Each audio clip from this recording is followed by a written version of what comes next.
Assalamualaikum warahmatullahi wabarakatuh.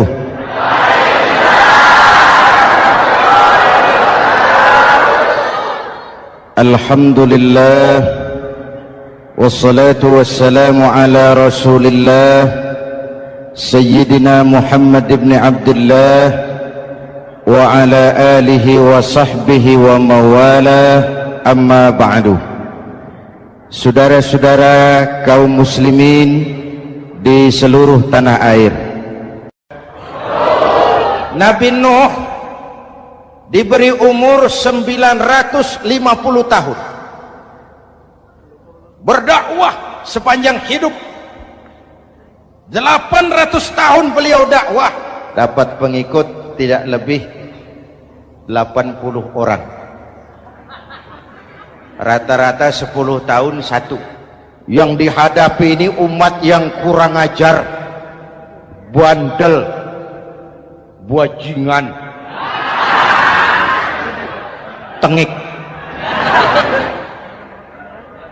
Kalau diceramahi, telinganya ditutup dengan tangannya. Ini saking kurang ajarnya ini umat.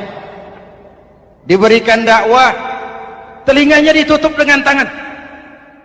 Nabi Nuh ketika di puncak kesabarannya munajat, ya Rabb, bagaimana Nuh? Siang malam saya berdakwah kepada umat ini, saya sampaikan risalahmu, saya canangkan seruanmu, saya sampaikan ajaranmu. Inni da'autu qaumi lailan wa nahara, siang malam saya berdakwah kepada umat. Wa inni kullama da'autuhum ja'alu asabi'ahum fi adhanihim, tiap kali saya sampaikan dakwah kepada mereka, mereka tutup telinganya dengan tangannya. Saya tidak sanggup menghadapi umat seperti ini, ya Allah. Habis mau kamu bagaimana Nuh? Sikat saja sudah semua ini, bikin mati saja. Nanti kalau punya anak, anaknya kafir lagi. Lebih baik bapak moyangnya, mbah-mbahnya sikat semua.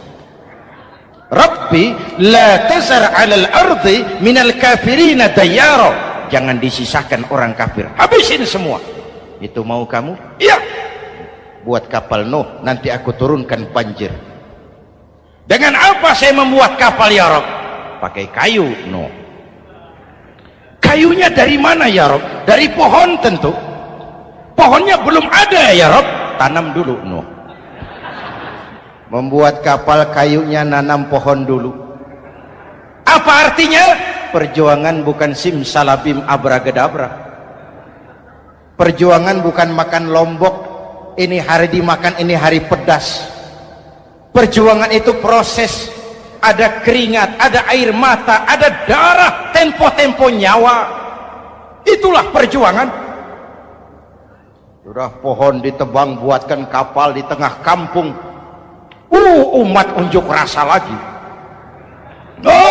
Nuh makin gila, bikin kapal di tengah kampung, mau belayar kemana? Selesai Nuh, selesai ya Rabb. Naik orang-orang yang beriman bersamamu, naik. Binatang serba sepasang, naik. Naik Nuh, naik orang beriman, naik. Binatang serba sepasang. Gerimis mulai turun. Setelah kapal semua terisi, Nabi Nuh kontrol. Sudah naik semua? Sudah. Nuh, Mas Bejo ada? Ada. Mbok Painem, naik sudah, masuk. Oke. Hei, Kan'an anak saya ikut tidak naik kapal? Kami tidak lihat Nuh. Turun ke bawah. Ada Kan'an? Kami tidak lihat Nuh. Naik ke atas buritan. Kelihatan Kan'an tidak ikut naik kapal, kumpul bersama orang kafir di daratan. Inilah potret kehidupan, kumpul dengan orang-orang kafir. Berapa banyak anak-anak kita tidak mau ikut orang tuanya ke masjid, kumpul dengan orang-orang kafir di tempat maksiat. Nuh karena sayang kepada anak, dari atas kapal memanggil, ya bunayyarkam ma'ana. Ya, ini bahasa orang manggil Pak. Kan'an, kesini nak, naik kapal sama papi. Ini terjemahan bebas. Jawab Kan'an di bawah, Tidak mau Pak, saya di sini saja. Jangan nak, Allah sedang murka, akan turun banjir.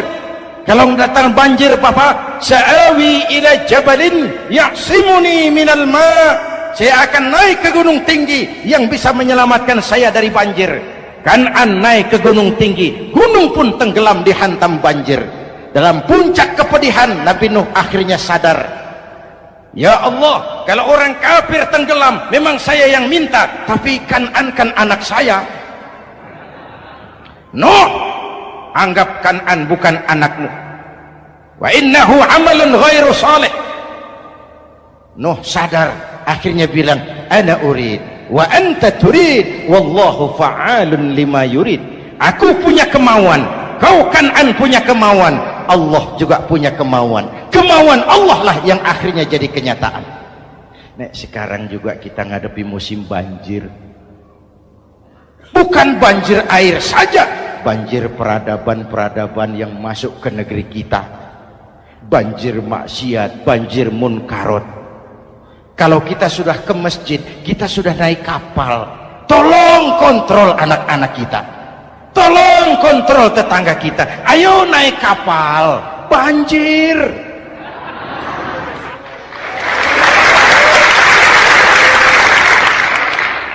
Ditutup ayat ini dengan wala'allakum tashkurun.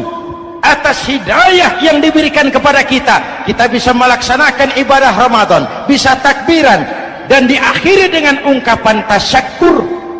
Tasyakkur dan tafakkur, mensyukuri nikmat. Saya berulang kali mengingatkan, nikmat bisa berubah menjadi azab kalau kita tidak pandai mensyukurinya. Bayangkan Pak, tahun 87-an kita itu jadi negara yang berswasembada pangan. Beras kita cukup untuk rakyat kita. Sekarang kita jadi pengimpor beras terbesar. Kita beli beras ke Vietnam, kita beli beras ke Thailand, ke negara-negara yang lebih kecil dari kita. Kenapa? Karena sawah kita tanami gedung dan beton. La in syakartum la azidannakum wa la in kafartum inna adzabi lasyadid. Kalau kamu bersyukur, aku tambah nikmat. Kalau kamu ingkar, tidak pandai bersyukur, awas, azabku pedih. Maka ungkapan saya, orang kaya bisa masuk surga karena hartanya. Orang kaya bisa masuk neraka juga karena hartanya. Syukur apa tidak syukur?